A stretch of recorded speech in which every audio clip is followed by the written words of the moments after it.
Welcome to Paranormal the New Normal. Internet's taking a minute today, apparently. I am your host, Jeremy, as always, trying to make the world seem a little more normal every day. Does it ever happen? No, and I don't think it's supposed to, but we'll see what happens today. Because I am joined by a guest from across the pond, and I am very happy to have him on. My guest today, ladies and gentlemen, is Paul Quinton, transformational mentor, energy worker, and a lot more, but we're going to get into all that in a bit. But first things first, how you doing this morning, Paul? I'm really well, thank you. Yes, it's the afternoon over here for us, so thank you for getting up, Jeremy. I'm good. Yes. Oh, I got kids. I've been up. But yes, folks, this is a Sunday morning cigarette and coffee edition of Paranormal New Normal, so enjoy it. Been there, done that. So, the first question I like to ask everybody on this show, Paul, is what got you into this paranormal spiritual world? Like, what dragged you into it? Family.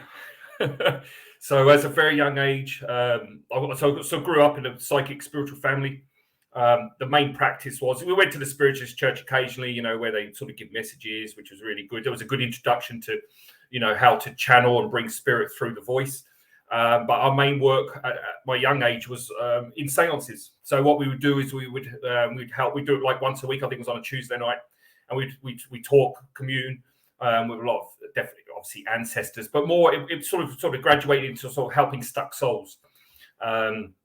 So it was really an introduction, and then we talked to them, help them move on. Some have been murdered, some have had horrific deaths, and there's that understanding that certain things happen when we pass over, and it's quite traumatic. Sometimes people don't realize that they're dead or they're still lost, or there's a lot to that sort of paranormal understanding about when we go between here and the next plane.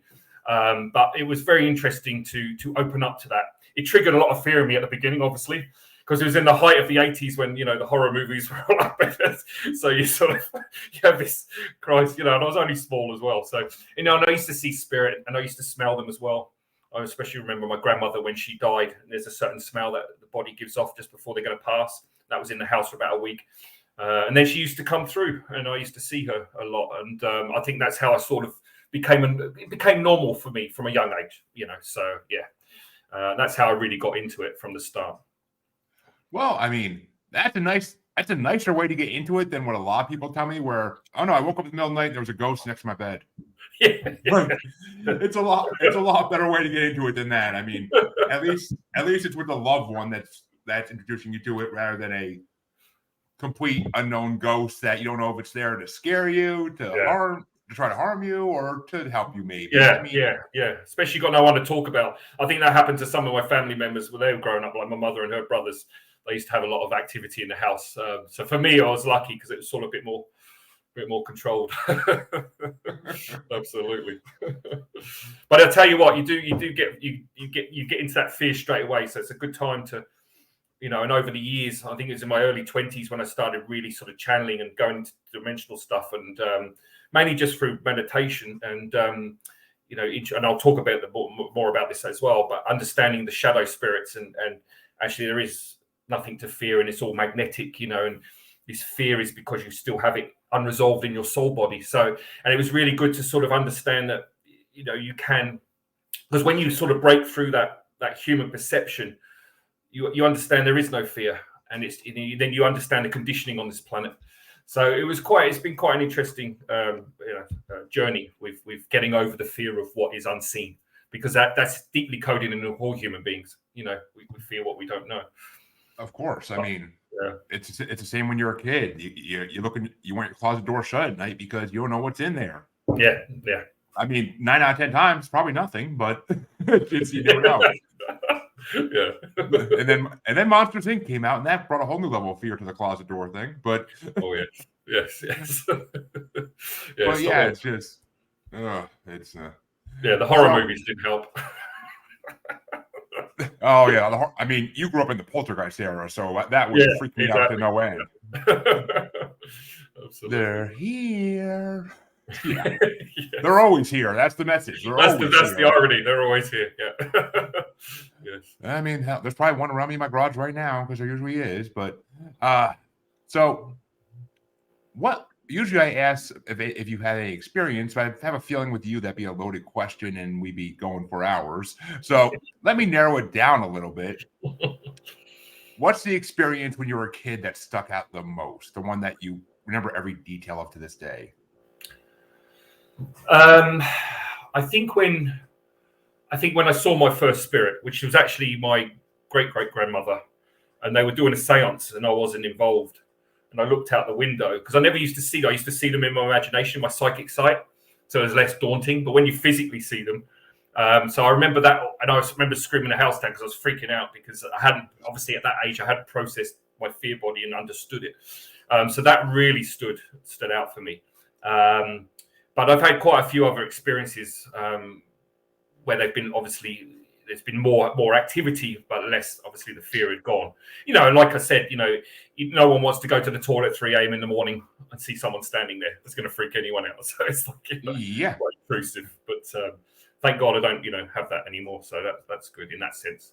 Because it's also very annoying because I spoke to a lot of clients where they've got spirits and they can see, and they're in the house, and often they're watching this particular guy. These two guys were always there, and they were watching his wife undress, and that was hugely traumatic for him because obviously it's like people in the house and he couldn't do anything, and they were also trying to talk to people. But then there was also that level of intrusiveness, which was also very demeaning. So I think people seeing spirits in that way can cause a lot of trauma for people, depending on their intention, obviously. So, of course. I mean, I myself have never seen a spirit. I can sense them. I've been told that I'm on the way to opening my empath abilities, but I get to see one, and part of me's happy about that. Part of me is part of me is a little sad about that because part of me wants to be able to see, but part of me is very happy I haven't because I don't want to be scared at 3 a.m. in my house when my dogs are barking and I have to get up.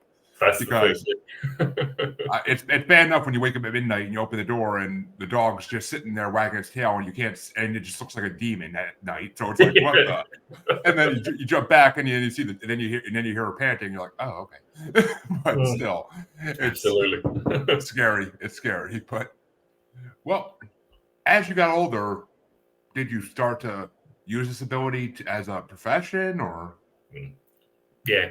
So I'll give you a bit of a background. Yeah, so absolutely. So obviously I always had that connection. So if I was in trouble or out of line or was worrying about things, the general human stuff, I would always have that go-to, like connect with spirit. And I did it through affirmation prayer at the time, whatever. But, and then, so basically, yeah, so I grew up in a spiritual family, did a normal stuff, had a normal teenage. Then I went into the military.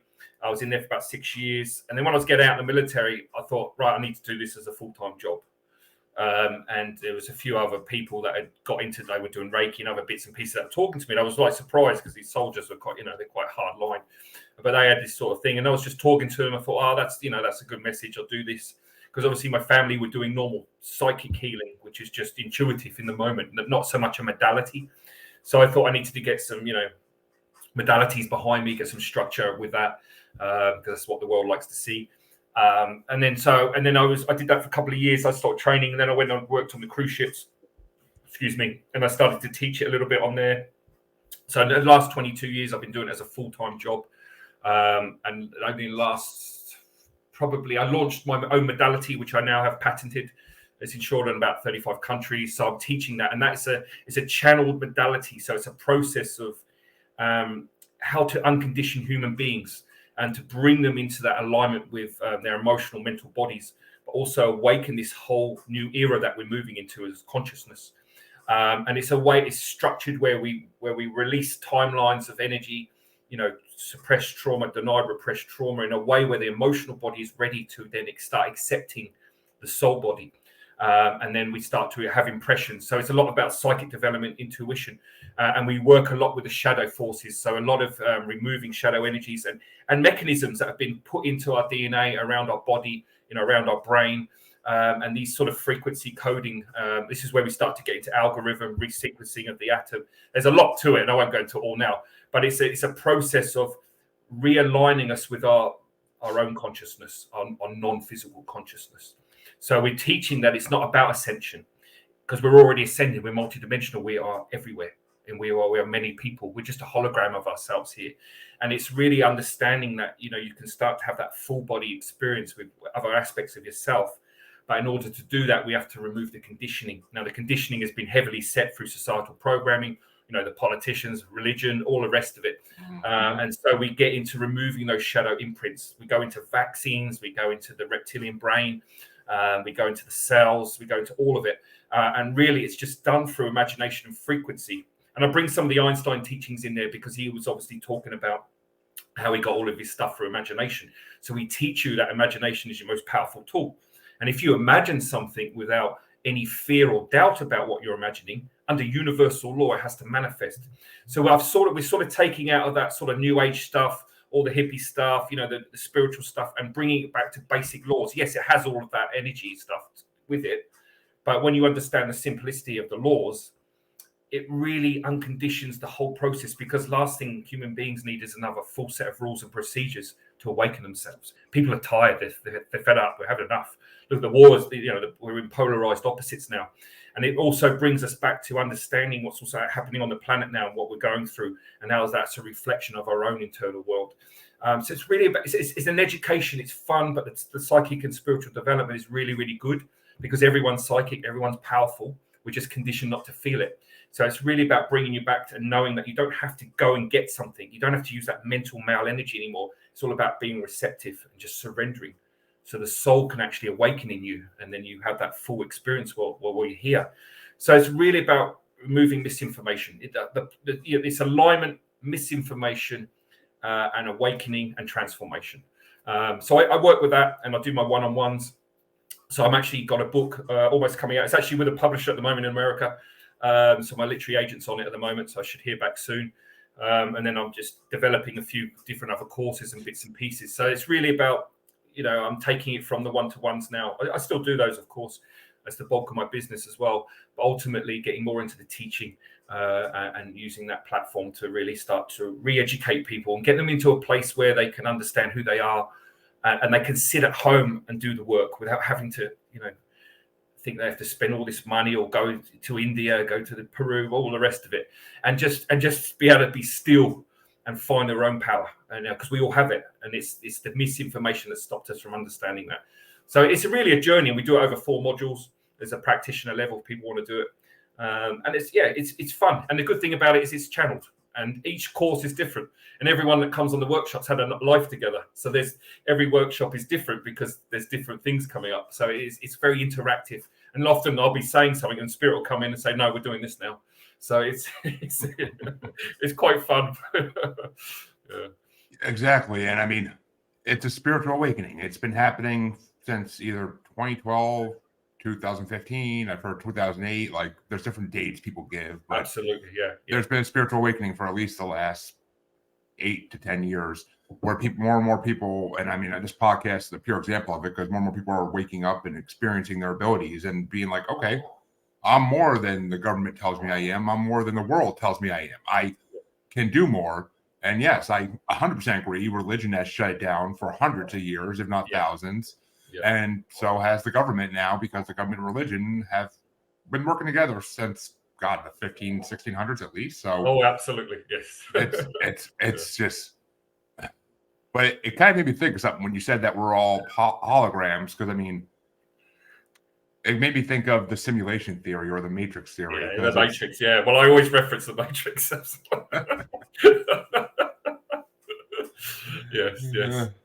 I think the way Spirit sort of explained it to me, and it's not 100% clear. I'm actually going to do some more help, but they explained to me in a channeling once that we are a projection of ourselves in the physical, because obviously this is the illusion. We're not physical beings. We're having a physical experience. We're non-physical, really. This physical experience was created for us as a playground. It was there to go and explore different realities. And a physical reality here and on another planet can be very different. It's completely different. They say Earth is one of the hardest schools because you really lose yourself here. Like it's yeah. So even just to be on Earth, incarnated, they say you're a spiritual warrior. Spirits say, it's hard to be here, and they always reference being in a pain body, because obviously when you're out of your body, you're not experiencing that fear and panic and pain. So it's quite interesting. So the hologram imprint is really just because I think what they try to understand is that we're all collective consciousness. So we come here to experience individuality, but in truth, we're always in communication subconsciously with all of the aspects of ourselves. So when they say hologram, it's almost like your true source of power, which is your spirit. And then that spirit breaks into souls. And then those souls break into physical extensions and have different realities. And they're all sort of moving up into that mothership at once, bringing all that, consciousness, because we're pioneering different realms at the moment. So it's they're collecting data. So it's a way. So when they talk about hologram, it's like you are here, but you're really your full self, your true self. This is just an aspect of yourself. So I think that's where they mention hologram. But yeah, I've heard a few people talk about holograms before. But yeah, I've heard a similar theory, and I'm wondering how you feel about this.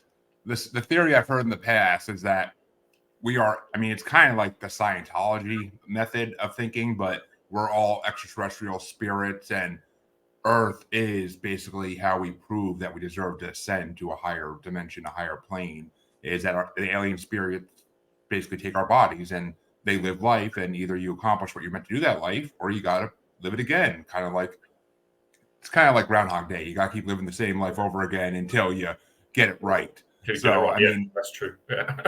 do you think it's possibly that we're extraterrestrial of some origin, or is it something else completely? Oh, absolutely. I think there's 22 hybrid experiments going on at the moment, but most of us is a lot of seeded DNA is absolutely. Oh God, yeah. And that's been talked about for eons of time. You've got those original star races. You had I think the Arcturians, they come down. You had the Syrians, which was the Egyptian civilization. I think the Greeks were they're from Andromeda or somewhere, and then we had the Aboriginals. So there's about 5 seeded races, original races. So they obviously mixed a lot of the DNA with our humans. So we are, I think, as far as I know, we are a hybrid experiment. But also we have the capacity to hold a lot more emotional energy than a lot of other beings. So the human body has a lot of abilities that we're just starting to awaken to. But in order to do that, you have to have a lot of different DNA to come in, and I suppose they take the best out of aspects of culture. That's how I understood it. I don't really, again, that's probably another good challenge for me to do, actually. So that's good that you brought that up. And obviously that I don't really talk too much about that on the workshop, but it's something that I personally believe in and understand, but I don't really talk about it much. But it's definitely DNA from other aspects, absolutely. And Spirit have told me that before, but they haven't gone into the complexity of it, the whole thing. They've told me about how certain things are made and created, which has been interesting. But as far as the DNA is, I think the latest I heard was about 22 different experiments going on here with our DNA. So yeah, absolutely. So that DNA that's is it being experimented with? Obviously, the originality of that core is still involved here. So like I said, in America, you've got the CIA now. There's another article come up last week or yesterday, sorry. Now they've got the pictures on the moon bases, and they're now starting to talk about extraterrestrials, and they're saying, well, yes, they have been here, we have been working with them. So that information is now coming out. They were told to do a long time ago, but because it's happening now in 2023 is because the Aquarian age has officially kicked in. So it is everything has to be awakened now, and that's the whole era of us being here now, is to clear our emotional body, clear the ancestral line, awaken to the extraterrestrial galactic community that we've been thriving in, and the non-physical, which is firstly your soul, but also spirit, and know that that's just a normal way of living. There's no taboo around it. There's nothing evil around it. It's just reality. So, and it's funny because if you think about like this DNA experimenting, and you think about our human history, what if in World War II Hitler actually was working with an alien race to try to make a perfect design? What if that's what he was trying to do? And what if the Allies were trying to shut him down because their governments didn't want the aliens to have that much control? Yeah, well, absolutely, absolutely. And I think it was more the breakaway German cultural group. So I've read a lot about this. Again, I have a channel, Corey Good and the other one, the Cosmic Disclosure, going a lot about that. And they talk about these breakaway groups that and they went. That's why they're all down in Antarctica now. And even a couple of years ago, you had all these scientists going down because that's where they're finding reversing all the alien tech. But you've got a lot of our ancient civilizations down there that had a lot of powerful technology. And I think as what they explained was that the real threat wasn't us. It was never us anyway. They've just create two sides, but really it's one side. And then of course it was off planet. So I think definitely he was very much involved with the esoteric. But I also heard that he was King George's illegitimate son. So Oh, crazy stuff. I haven't heard that one, but it would make. I mean, it would make sense to some degree, but not completely. I mean, no, I don't. Because I mean, Hitler was a Jew, so I don't know how that would work with England. No, I don't know. Yeah, I don't know. Yeah, you got to understand that. It's like even my uncle said that because he was in Germany at the time, they were bombing a certain part, and I think they blew up all of because Ford were making stuff at the moment. And apparently they found all this information that they basically apologized. Sorry, we just blew it up, but we'll rebuild new ones. So there was always this. You understand that there was a complex above it all, controlling it, and it wasn't really two sides. There never really is two sides. Wars are created to mirror our shadow at the end of the day. So I think, and I think they've been involved with extraterrestrial from way back. And if you read a lot of the old tech stuff, they were here before we were, and the whole reptilian thing everyone goes about, So I mean, reptilians alone. The Palladians were up in Norway before we ever were. They were controlling they were helping those people build up there. I mean, it goes into Atlantis. It goes into everything else. I mean, absolutely, yeah. Which I mean, I've had a couple different people on here who are experts in ancient civilizations, and I had actually an author on here who he believes he found where Atlantis was, where the main city of Atlantis was. And it's actually the main city is what now is a desert in Africa. Okay, interesting. That would make sense. In some ways, because it was the central core of it.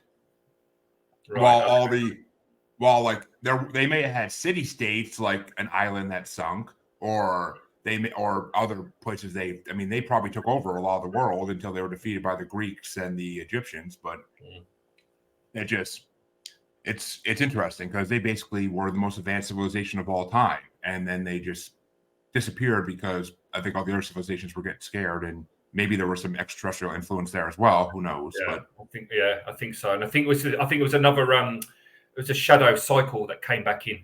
Because I think we've been doing this. Well, the Matrix explains it. It's like when Neo, he said, you're the 44th person to come and do this. And I think that's the whole model. And I think, obviously, because I think that's when women fell into that subdued of the male energy as well, because obviously they were high priests and priestesses. But I think there was four. I think it was the last one, wasn't it? The fourth Atlantis civilization where it collapsed. And they all went to Egypt. But again, in truth, when you talk to spirit, these are infant civilizations, Lemur and Atlantis. They're like yesterday's. Some of the ones that we're talking millions and millions of years ago with even more advanced technology. Apparently, the portal systems that they use now, the government and the rest of it, are the oldest tech on the planet, and it's dated back 3 or 4 million years. So it's crazy. It's crazy stuff. Yeah. It's insane, and I mean, it's kind of sad because that means the extraterrestrials could help solve all the issues on this Earth probably within a couple days, but yet they do nothing about it, and they just let their experiments suffer every day in financial woe and stress. And when they could solve so many issues, I mean, if they just gave us teleportation power, we could go to work in a second. We wouldn't have to drive cars anymore. We wouldn't. It'd be none of that. It'd just be. Life would be easier. Life would be less stressful. Life would be better, but they don't. The extraterrestrials just either don't care or they just want to test us to see how far we make it before they have to help. Yeah, and they're not allowed, as far as I know, they're not allowed to interfere because it's our free will. So if you get helped, we haven't learned, we haven't grown. So I think there's also that they can't intervolve so much. They can support. I know the last big thing they did, they cleaned up that big oil spill, that big BP oil spill. That was them that cleaned it all up at the end of the day. So they do jump in at times and do things. Well, I mean, according to South Park, that was Cthulhu, but South Park. I watched the one where the Queen was dead. Did you watch that one? That was hilarious. Which one? The South Park, when the Queen is dead after she passed, and then Harry and Meghan are doing their royal tour. I mean, that was hysterics. Yeah, we always watch that. Yeah, when they touch on Canadian and British like culture on South Park, it's always freaking hilarious. I don't know why. It's just that American sense of humor about the rest of the world. But yeah, absolutely. Absolutely. I make on my other paranormal show, I make fun of our Canadian co-host all the time, and I'm like, "Why isn't your head split in half, talking like this?" And she's just like, "Shut up, Jeremy." Nice, good. But it's so. You mentioned earlier shadow spirits. I got to ask, what do you think of the phenomenon of shadow people? Shadow people, as in, what do you mean? In what sense? Like on Earth, physical or non-physical? I mean, well, it's kind of hard to say because I mean they are on Earth. People see them in their homes from time to time. They've been seen in my home from by a couple people when we first moved in. I mean, they're shadow people. They're just basically they look like people. They look like the shape of a human, but they're just full shadow. They're full shadow, and there's nothing there. I mean, they kind of, I don't know. I've heard multiple things. I've heard they're ultra-terrestrial. I've heard they're just spirits who have been stuck for a long time, and that's my theory. Kind of is that they're just spirits who have been stuck for a long time, and they learn to evolve their form to look like humans. Yeah, well, the astral plane is you can manipulate, so you can step into someone's auric shell that's already there and take on their form. So there's a lot of manipulation again through imagination. So, yeah, as far as I know it, look, there's a few channeled through. They call themselves the rainbow spirits. Now, when this is explained, and this was direct from a spirit in a channeling, basically, there's a lot of theory out there that we're all created at the same time. Now, apparently, this is not true. And also, consciousness is not perfect. People think that, this whole God program, everything's perfect, blah, blah, blah. So a lot of the dysfunction on the planet is because they term themselves rainbow spirits because they are many different frequencies that have entwined and caused a lot of dysfunction. So they said if we weren't on the planet, you wouldn't have a lot of this polarity resonance that we've got going. So basically, when they were created, the creative forces were going through a lot of it's like a mother and father just arguing, right? It's a stress thing. They were going through that at the time, and there was a lot of dysfunction. So they felt unloved, they felt abandoned, they felt this. So they've been wandering as spirits. And this was very interesting when I got this. I was blown away because it was just, and basically they've channeled through, and they're the ones that walk on the street with their heads down. They can't fit in. The people that join the circus, and they have a frequency around them. And what's happening is their souls, higher selves, have been trying to get them off the planet, but they keep creating karmic incidences with people. So magnetically, it's been causing a lot of problems. So they're actually starting to come through now because their higher selves are really trying to push them. So this is why a lot of authentic channelers are starting to bring through information and setting up sort of healing modalities like we're doing to sort of draw them in and awaken them to what is actually happening at the soul level. And trying to get them off the planet, and so a lot of beings shouldn't be here. So that energy magnetizes these shadows types people. Now we've all heard of the CIA MI6 using shadow beings to a psychic attack. We know this in our community. It's second-rate news, but unfortunately, you've got a lot of interdimensional beings that can come through as well because the portals are constantly being opened, and you've got a lot of these. Sort of, as we say, deep state esoteric societies that open a lot of this stuff and bring them through. So there are beings that are sub-astral plane and going down into the lower dimensions. These are what we would call as shadow beings. Yeah, absolutely. But also a lot of them can be projections. So, and that's why. Yeah. So you never know. You never really know. The only way you're going to know is if it's through your own tuition because your feelings will never lie to you. So it's that feeling. Now, people often talk about psychic protection. That whole thing needs to be debunked because it puts us in a polarized state again. It puts us in that fear we have to protect ourselves. What we need to do now, and this is from spirit, is that this planet is magnetic. So what you believe, you create. Okay? So if you have a pattern of abuse in you, you are going to manifest abuse in this life on some level, whether it's verbal, mental, emotional, spiritual, psychic, whatever, because you have the magnet to draw it in. It's magnetic.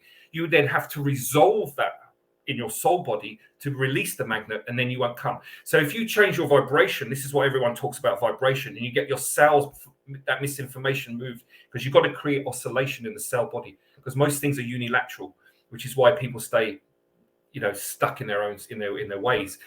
So once that's swinging, then you can release the magnetic energy, you see, and then you don't start attracting those things, and then, and then we become like, we're untouchable in some ways, energetically, psychically. So really about working on ourselves now, changing that vibration.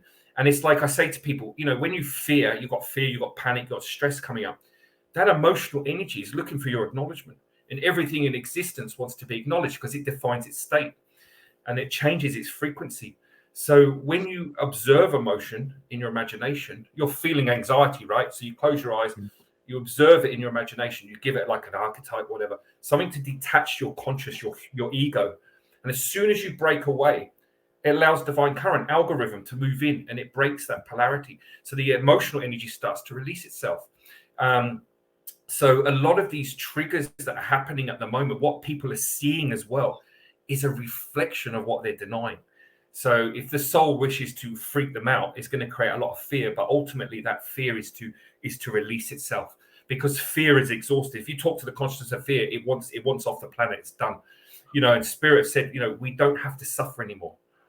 Yeah. Spirit, human beings are now going backwards because we're not listening. Like COVID was an awakening period to get people to go more into self-inquiry, look more at their lives and, work-life balance, and just start to break that mold that we have to strive and struggle and stress and kill ourselves. And we're plugged into this milestone expectation.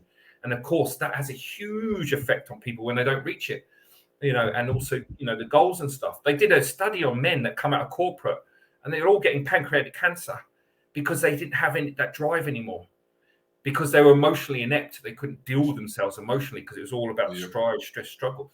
And so this is the pandemic on the planet, is getting people to realize that which they are not. And that's the hardest thing. You're not what you believe you are. You're not what you project yourself to be. You're more. And you're not the conditioning, the programming. So it's a very interesting structure at the moment, how everything's unfolding. It is. I mean, and you're 100% right. If people don't realize what's inside them and they don't learn to overcome their demons, for lack of a better word, then they're not gonna learn to control themselves. And it's funny though, when you talk about things coming through interdimensionally, that literally is the definition of ultra-terrestrial. And I've had lucid dreamers on this show. I've had astral projectionists on this show, and they talk about going to these other realms, and some of them are fearful realms where you're going to be scared of what lives there. You just get immediate feeling as soon as you cross over. And then there's also the more euphoric realms where you feel like you're home. You feel like you're happy. You feel the creatures are cute or nice, and they don't want to hurt you. I mean, it's the best of both. It's always a negative, always a positive. It's always yin and yang. It has to be. But it's interesting though, because I mean, I think ultra-terrestrial is not taking the fact that people say that Sasquatches or Bigfoots are ultra-terrestrial, which, I mean, I've heard plenty of stories about them in the UK as well. And all over the world, really. There's these creatures all over the world that can't be explained, and being ultra-terrestrial would explain these creatures to some degree, because that's how they can disappear and reappear at will. Yeah. Which, I mean, it just amazes me, because, I mean, I, like most Americans, I think of England because I've never been, and I think of cities. I don't think of like woods and countryside as much, because we see movies where it's all London or it's London all based. city. So I mean, but let me ask you this: since you are from the UK, where do you think that Fae or elementals play into all this? I think, look back, the rebirth of spirituality happened here probably 100 years ago. So it was a rebirth, and I don't know what happened to England. It's all gone a bit sideways now, but, we were very much connected to the occult. We would talk to spirits. Everyone would go to a medium. You go for a tarot reading. That was the norm, right? So you understood that, and you understood that working with nature was the best way to keep everything in balance. So the nature spirits, which are your fairies, your gnomes, and all that. And I've seen pixies, I've seen gnomes. So they're real. Absolutely, I've seen them. And they are depicted as the artists write them, which is quite interesting as well. And this place, like especially Glastonbury, down the south west coast, there's a lot of them. But London as well. I mean, the ley lines here are hugely powerful. This is why England was able to control 2/3 of the planet, in its cycle, not obviously now. Yeah. But because of you'd be able to conjure energy. Like all churches are built on ley lines. So when you go into the church, it takes your power away, and that's how they always stayed in power. But the energy, apparently the Syrians reversed it about 10 years ago. So every time you walk into the church now, they lose power because of the intention's been reversed. It was something to do with the energy around the altar. The ancient Egyptians used to get into this because they used to use granite and feldspar, which was granite and marble, and it was a conductor, and that's how they used to go in and out of dimensions. So you had one pyramid spinning this way, and you'd have an invisible going the other way, clockwise, and it would create this force. And of course, they would use minerals to open it.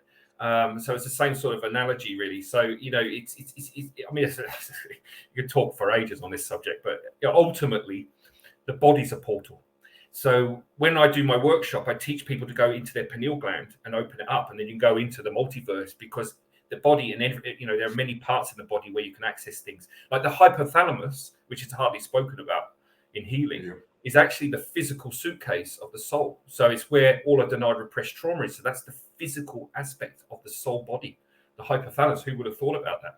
And then you've got all of this. Everyone, for example, now is caught in their base chakra, because the base chakra is masculine. It's there to strive, struggle. It's a survival. So every time they create a crisis, like the fuel crisis, healing crisis, coronavirus, it's to bring you into that base chakra, keep you locked in there. So you're not going in, because if you're in survival mode, you're not thinking about evolving yourself. You're just thinking about staying healthy or putting food on the table and working. So it's a very interesting what's happening on the planet. And we have to go through this shadow energy now. It's going to get darker for another 2 years, at least 2 or 3 years. But that's going to allow the shadow to fully emerge itself. And then the light will start to resolve on the planet, because they've been very, very clear. Nothing's going to stop this now. The light will come back. The earth will shine again. Because it's about the earth's evolution, not even about human beings. This is where we get caught up as well. The planet's moving. We're guests on the planet. The planet's evolving. So if you want to evolve, you need to go with the planet. It's not the other way around. So again, it's about coming back into the structure. So we talk about the elements in the body. We get people breathing into the elements, and we start to work with them, and even the planetary alignment as well. So it's quite interesting. Come back to the basics as well, but in a different way. Not how it's sort of, even the astrology that we teach is more about getting in touch with the consciousness of the planet and working with it that way than having a reading per se. So it's bringing people back to their basics because it's all inherent in us. We're all tribal deep down. We've all had that tribal experience. And this is why, American Indians, Aboriginals, they're still the most powerful beings on the planet, because they know the truth and they stick with that.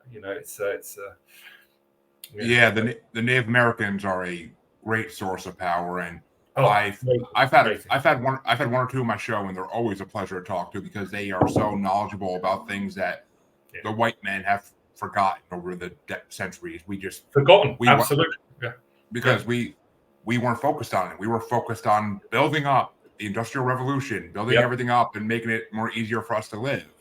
When really, it was easier for us to live when we were just farming and trading with each other before money got invented. Even it was just easier to live then. I mean, it goes back to the ancient civilizations before they discovered money. Even it was just easier. Like I'll trade you a pig for some of your produce. Whatever. Yeah, the barter system. Yeah, and they want to bring that back. They're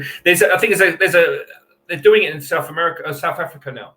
They've set up. There's a few people doing it. They've set up a whole towns or little small cities, and they're using that system. They're trying to introduce it to see if it works. So I think there are people out there that are actually doing this now, but I don't know how it's going to fit into the new, how it's all going to work out yet, because we're in a time where spirit are not unsure, because consciousness is still defining itself on the planet.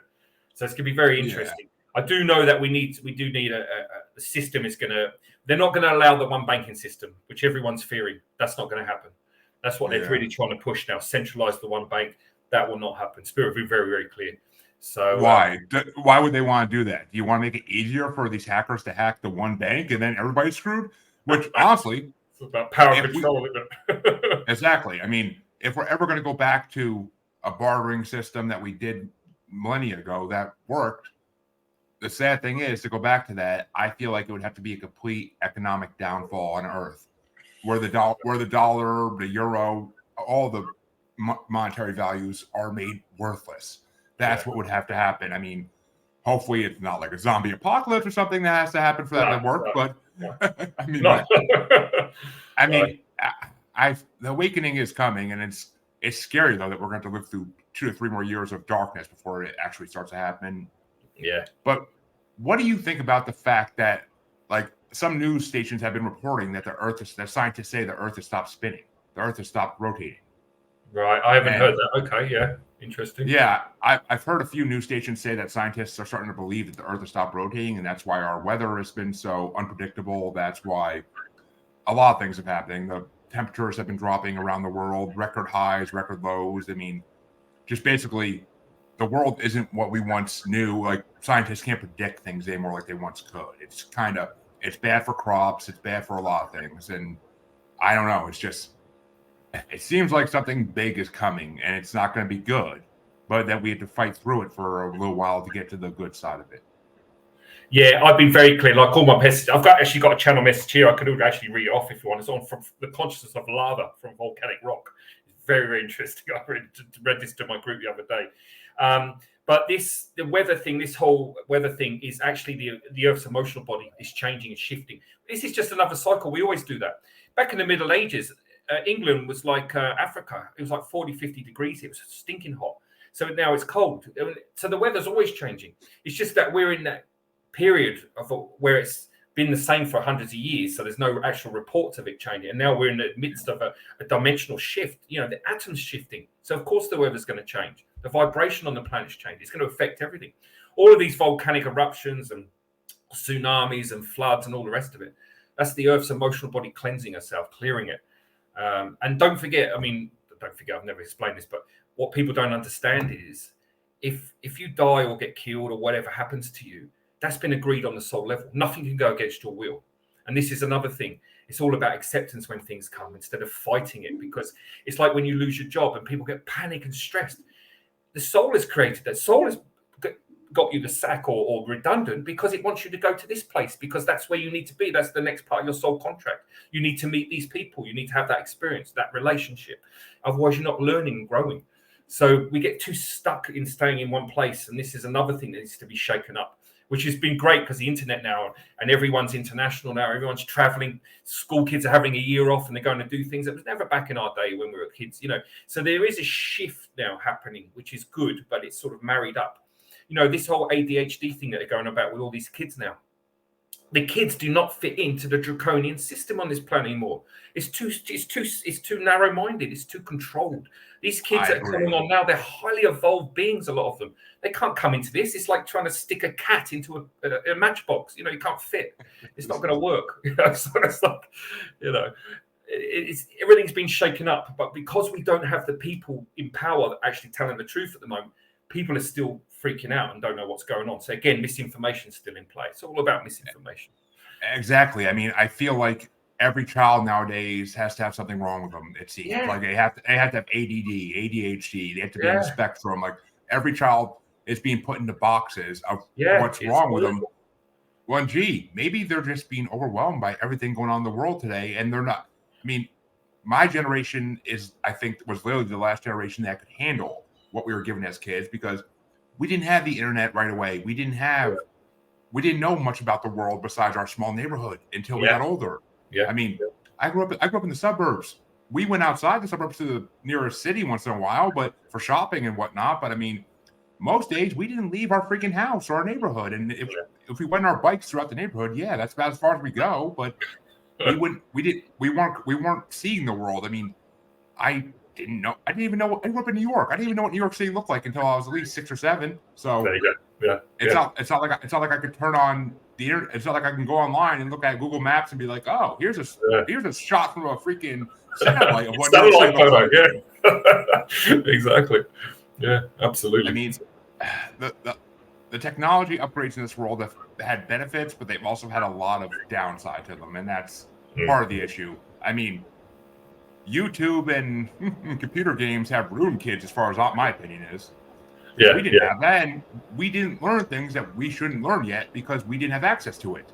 Yeah, absolutely. It was all done in the library, wasn't it? You went to the library to get information. I mean, you went to the library, or I mean, if you're lucky enough to be able to stay up late enough, you might catch some skinny max on at 3 a.m. on a staticky channel where you can't really see anything, but you still wanted to watch it because it was something you weren't supposed to see. But that's about as far as we went. Nowadays, that stuff advertises itself all over the internet, and you can't get away from it. You literally can't. Yeah. Especially with the algorithms now, you put something in, and you get the advertising. It's like, and even Alexa and Siri pick up all your stuff. We found, like, we were talking about stuff in the house. Next day you're getting all the adverts for what you're talking about. It's creepy. I mean, my wife will straight up say, like, okay, I just looked at something on Amazon. Get it now because they're low in stock, and if you don't get it now, they're going to advertise it on Facebook because I was looking at it, and then everybody else is going to buy it up. Like, that's literally the way the algorithm works nowadays. Is if you look at something, it's going to be advertised on Facebook for other people because they see someone looking at it, and they're like, oh, maybe these people who are similar to this person will be interested in it. It's creepy. It's creepy beyond limits, and I've done whole episodes on other people's shows about like the impact of social media and the internet, and it's just horrible. But the one thing it did give us is it gave us a forum like podcast or like chat groups for people who are into the spiritual paranormal world to communicate and learn more and educate themselves from other people. Without having to go into the weird cults like the Aleister Crowley days and whatnot. Absolutely. I mean, but then again, Aleister Crowley was ahead of his time, but he was doing it in a very creepy way because he was just a creepy individual to begin with, and he just found power, and people like that shouldn't be given power to begin with. Yes, the cult thing has been, you don't see it so much anymore, but you do, it does pipe its head up a few times here and there. They still exist. I mean, absolutely. I've talked about them on our discussion podcast. We've done a few things about cults, and I mean, the FLDS is still very active out in Utah. So which one's that? Sorry, the Mormons, the Mormons, the hardcore Mormons, the fundamental Latter-day Saints. Oh, yes. The hardcore Mormons. I mean, they are still very active out there in the West, and I mean, I've heard stories from people I know who go on vacation to Utah, and like you pull on the side of the road to eat lunch or something, and the cop comes along. He's like, "What are you doing? You gonna be leaving soon?" And it's like, "Why? What's going on? You don't want me to see?" And it's creepy. Wow. Okay. We're thinking of going to Utah because we want to go to see all the rock formations and mountain ranges. Well, I mean, don't get me wrong. One of my co-hosts from my other show lives in Utah, and it's not all like that. It's a lot of Utah. It's just pockets. Yeah, pockets of it. I mean, a lot of people are migrating to Utah from like California, especially during COVID, because they wanted to get out of the big cities. They wanted to go more to small towns because COVID changed a lot in America. It changed a lot because people were migrating out of the big cities because they didn't want to be around that many germs, and they wanted to move somewhere where you could be more isolated and not get sick constantly. Which, for someone who's had COVID 6-7 times now, probably. I stopped taking the test because I'm like, I have it again. Big deal. It's another thing. It's like I'm the flu when I was a kid at this point. Like it's exactly. It's like tonsillitis every week. Absolutely. Yeah. I think it was 800,000 people that moved out of London during COVID as well. It was quite interesting. So I think it's quite a worldwide, and I think people need to get out of the city as well because it affects your energy field. Like even just before COVID, I was thinking I don't feel quite comfortable here anymore, and then it was like, right, we've got to go.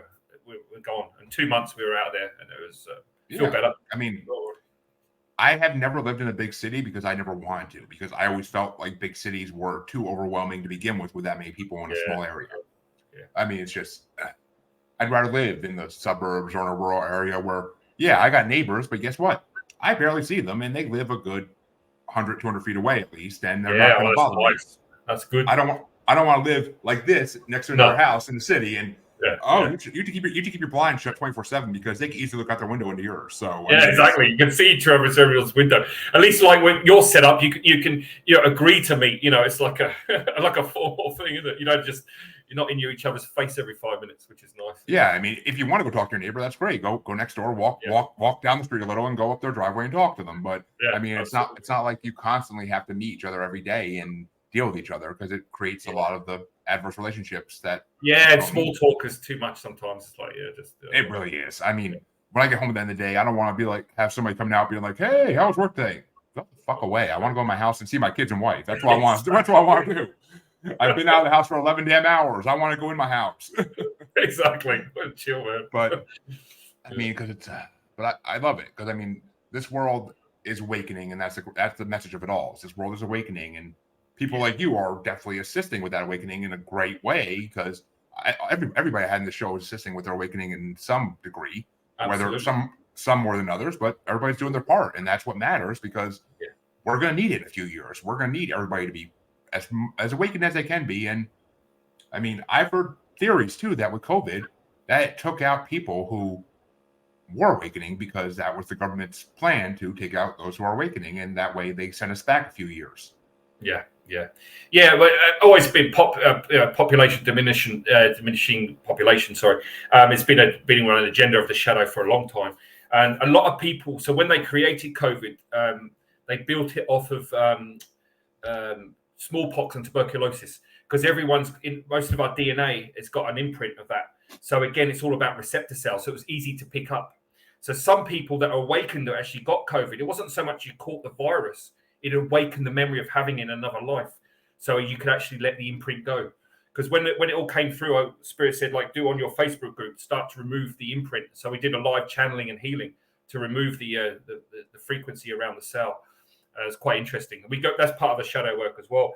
But it was interesting to understand, because I even channeled COVID, I had a message, and it wasn't as horrible as they were saying. It said, I will not step into your consciousness unless your soul allows me to come in. And it was it's a very good way of actually taking that sort of hardline fear out of it, and understanding that what's really happening, and why this is happening. And it was almost like, because the light and the shadow came together, and it's the same energy. It's just different ends of the spectrum. And this duality, this primordial concept of duality doesn't exist. We're having a duality experience, but really, it's like we all shy away from a shadow. We don't want to deal with that. I don't want to have those thoughts, this and that. But ultimately, if you don't embrace that with love or acknowledgement, you're going to stay unilateral, and you're going to stay stuck, and you're never going to really get out of that cycle. And then what happens is the mind takes over the ego, and it's fickle in nature. That's why we're always all over the place. It's very hard to hold resonance. And even people working on themselves and clearing themselves, still it's very hard, because the energy on the planet at the moment is so polarized.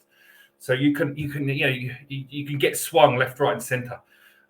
So it's really about staying grounded at the moment. And they said next year you have to be in nature as much as you can next year. You have to have bare feet on the ground, because the energy is going to shift, and the more you're holding on, because if you're barefoot, with the intention, the earth will siphon all of that energy out of your body and recycle it and use it for something positive.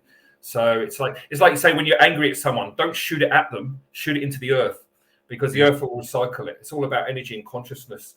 And that way you don't create a magnet.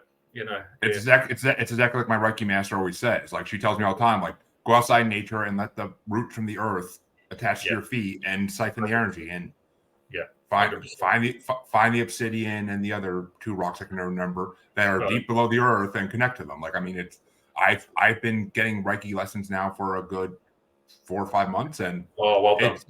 It's amazing. Like, I literally was crying the last one I had, because it unleashed so much darkness within me that I let go of, that it would just, because I mean, we're going through a tough time right now, in every way, every aspect of life. But I mean, but it's the same thing you're saying. Like, I can have this great unleashing of all this energy, and then I go into the house and, the kids need this for next week at school.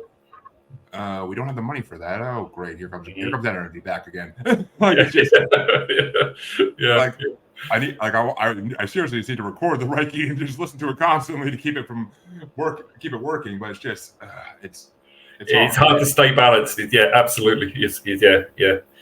But like I said, the more you work on yourself, you're not triggering, you're not creating, because karma, really, the whole concept that karma is wrong as well, because that creates primal. Again, that's duality, right? I did this, that's going to happen to me, blah blah blah. But really, if something bad's happening to you constantly, or you same thing, it's your soul. trying to awaken you to something unresolved. It's going to create an experience for you to go, oh, hang on.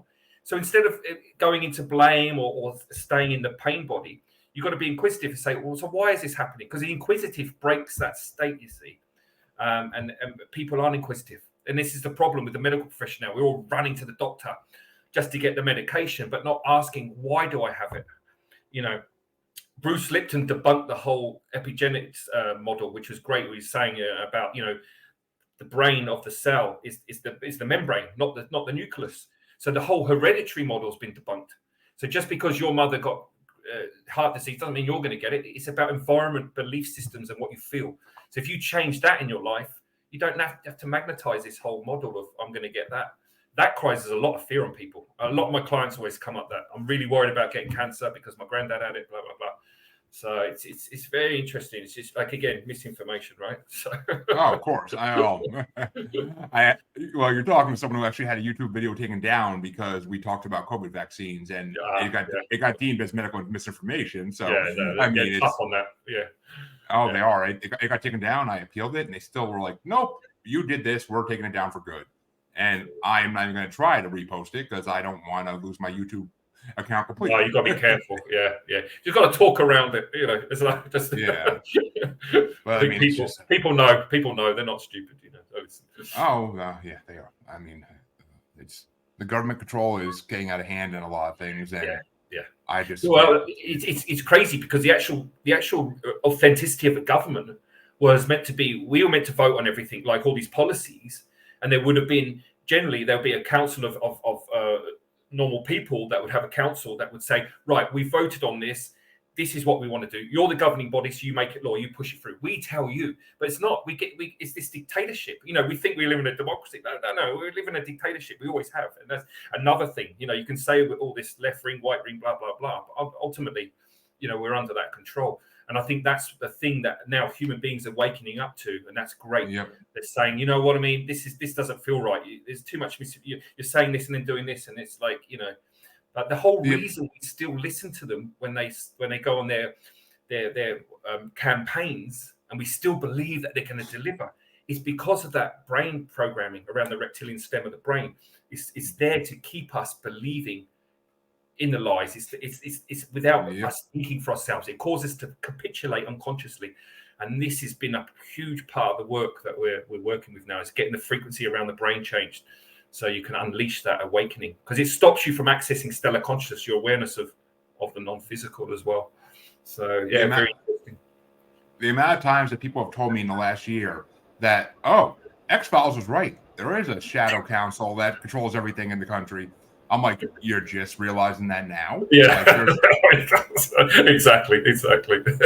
I mean, you're telling me whatever they want to be called, Illuminati, NWO, like they exist. They definitely exist. And I mean, I think the Illuminati and the NWO are just covers for the actual issues going on. But but now they made CERN, and they're opening portals to things that shouldn't be opened, and who knows what's going to come through, because there are things that exist in this world that we don't want to know about, that we shouldn't know about. No. There's some ancient things that have been on this earth since before humans were even thought of. Yeah. And it's just, I mean, Cthulhu is always my main example, because that is based on reality to some degree, I think, because I think there is ancient evils like that exist from different alien species, and they were here, and they were locked away on another plane, and that's where they need to stay. I mean, you don't open portals. That's just the worst thing you could ever do. Have you not seen enough movies? Yeah. I mean, shit. Everybody should see Poltergeist again, just to make sure they understand that you don't open portals. It's like, don't touch the Ouija board. Don't even get me started on freaking Hasbro literally giving kids a toy to open portals. Like, that's just Not every kid's gonna do it on purpose, or not every kid's gonna do it at all. But still, the ones that do are bringing things into this world that don't need to be here. Don't need to be here. Exactly. Yeah, it's pretty scary. Paul, why don't you tell the people where they can find you if they want to find out more about you, or where they can find the services you offer? Yep. So, I work international, obviously, on over Skype and phone. So, all the W's, alignmentmodality.com. So all my stuff's on there, my socials at Universal Healing London is my Instagram. And I use Facebook as well. But if anyone wants to contact me via my website, it's a chat, it's a Wix platform, so there's interaction. And go from there. And I can put people on my group. I do live channelings and messages and meditations. So it's helpful if people want that information. But my website's the best way. So alignmentmodality.com. All right. And that, of course, will be in the description of this podcast as well, folks. So if you don't want to remember all that, you could just go click the link, of course, and it'll bring you right to Paul's information. And he could see if he can help you, because we all need help nowadays. Don't be afraid to ask for it. That's the number one message of this show, is never be afraid to ask for help with your spirit, because we all need it. This world is a dark and dangerous place nowadays, and we need to make sure that we're taking care of ourselves physically and metaphysically. That's Absolutely. The number one message I'd like to spread. And I want to thank Paul for coming on, because it's been a very entertaining show, and we got to talk about a lot of great things. I mean, literally, the hour flew by so fast. I was like, "Oh, damn!" Amazing. But all my listeners and watchers, you know where you can find me. If you don't by now, shame, shame, shame. But listen to the outro if you need a reminder, or if you're new. If you're new, go back about 180 episodes and start from the beginning. Thank you. Other than that, you all can catch me. I believe I'll be back either on Wednesday or Thursday with another episode. And be sure to watch Global Strangers tonight if you are watching this today at some point. Other than that, like and subscribe wherever you're watching or listening, and go check out Paul's website. Other than that, have a good day, folks. Hope you enjoy your Sunday, and I will see you all soon. Thank you. Take care. Cheers.